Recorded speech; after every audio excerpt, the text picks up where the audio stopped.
오늘 하나님의 말씀은 시편 84편 8절로 9절을 보겠습니다. 이 시편이 5권으로 되어 있다는 건 여러분이 이제 아실 거예요. 그래서 1권이 1편에서 41편까지고 2권은 42에서 72편까지고 3권이 오늘 본문이 84편 들어있는 73편서부터 89편까지입니다.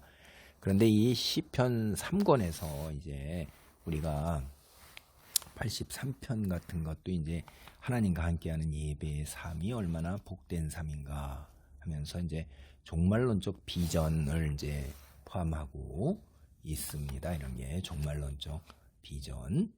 근데 이 84편도 종말론적 비전 이게 확 드러나고 있어요. 그래서 예배와 주님과 동행하는 삶의 복된 것, 그거를 3권 이제 후반부 이쪽에 와서 노래하기 시작하는 거죠. 이 앞에서는 고라자손의 노래가 이제 주로 하나님의 성전과 예루살렘 파괴에 대한 슬픔, 굉장히 그 어두움이죠.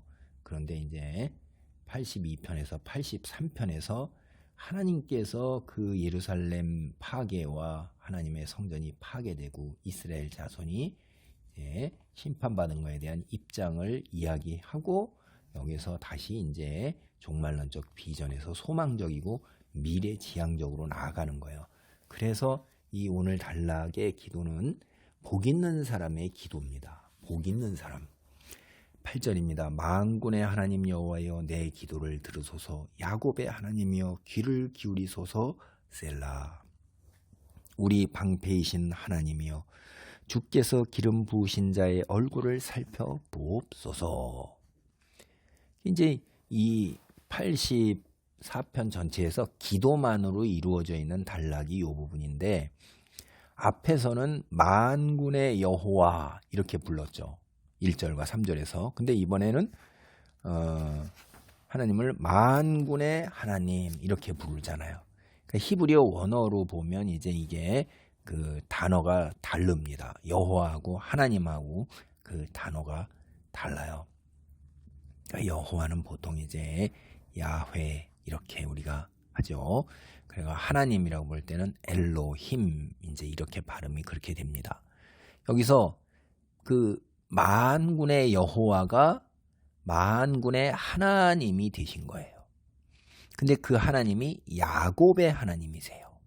그러니까 이스라엘과 하나님의 관계를 특별히 강조하는 게 여호와하고 그 다음에 야곱의 하나님이라는 거예요. 특별히 이제 언약 관계를 여호와 할 때 언약 관계를 얘기하는 거죠. 야곱의 하나님 이렇게 볼 때는 이제 애정을 담아 가지고서 더 이렇게 부르는 거예요. 아브라함의 하나님, 이삭의 하나님, 야곱의 하나님이 다 언약의 하나님인데 우리가 더 하나님의 그 아버지 같은 그런 그 더 애정, 이렇게 가까운 이런 것을 이제 담아서 우리가 하나님을 부르는 거죠. 하나님의 성호를 갖다가 3차례나 불러요. 그리고 하나님 향해서 주의 경청을 호소하는데 들으소서, 귀를 기울이소서 이렇게 해서 자신의 기도를 들어달라고 이렇게 얘기하고, 이런 간절한 호소가 9절에서 하나님의 이름을 한 번 더 부르면서 살펴보옵소서라고 주님께 아뢰는 일을 통해서 계속 이어지고 있어요.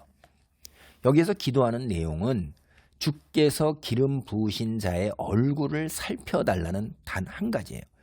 여러분 구약성경에서 그 얼굴을 우리에게로 향하여 드사 이렇게 한단 말이에요. 하나님의 얼굴을 뵙는 것, 하나님이 얼굴을 우리에게 이렇게 보여주시는 것은 뭐냐?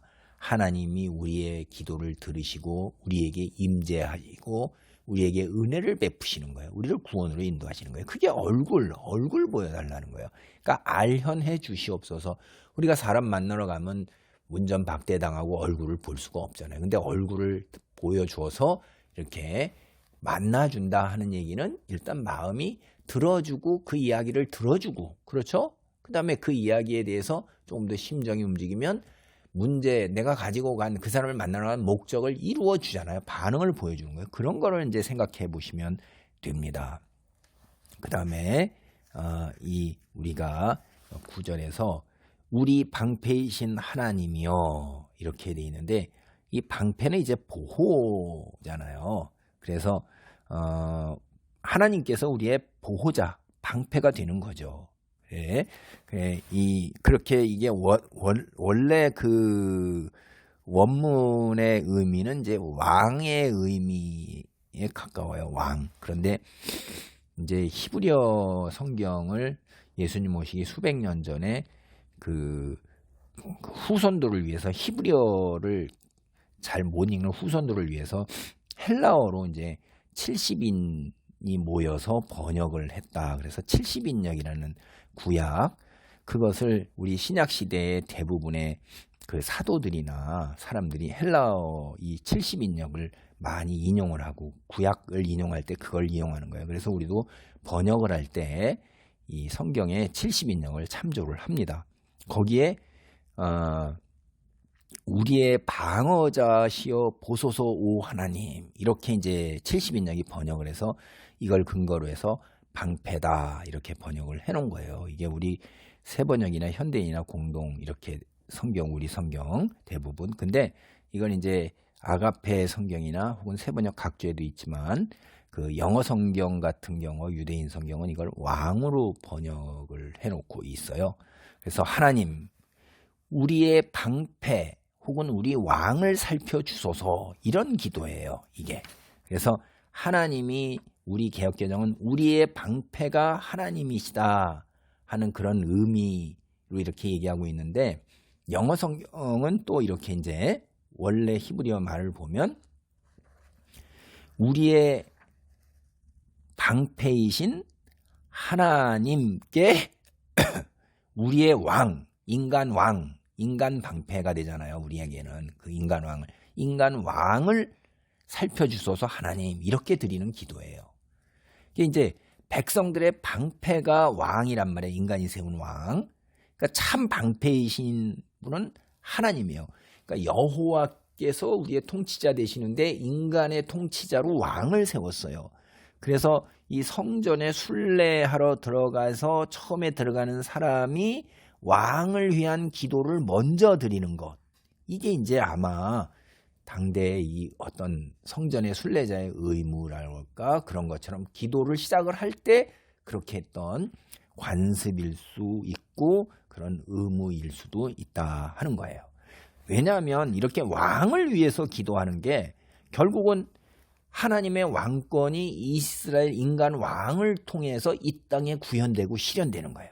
그래서 이스라엘 백성이면 누구나 왕을 위해서 기도하는 것이 사실 하나님의 왕권을 위한 기도예요. 이 현실적인 거에서. 그래서 우리의 방패 혹은 우리의 왕이신 그를 살펴주소서 하나님. 주께서 기름 부으신 자의 얼굴을 살펴보소서 하는 게 문맥이 훨씬 맞죠. 그 다음에 주께서 기름 부으신 자가 왕이거든요.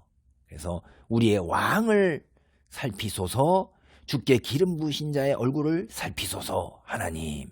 이런 문맥이 이제 훨씬 더 흐름이 자연스러운 건데 뭐 굳이 이런 거 모르더라도 성경 읽고 구원받고 하나님 안에 은혜 생활하는데 큰 지장은 없는데요.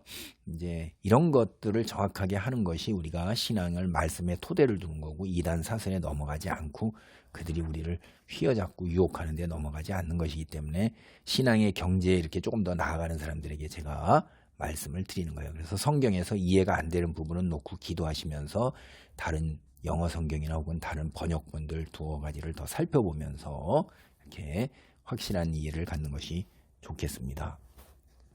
기도합니다. 할렐루야. 하나님 감사합니다. 만군의 하나님 여호와여, 나의 기도를 들으시옵소서. 아버지 하나님, 나의 기도를 들어주소서.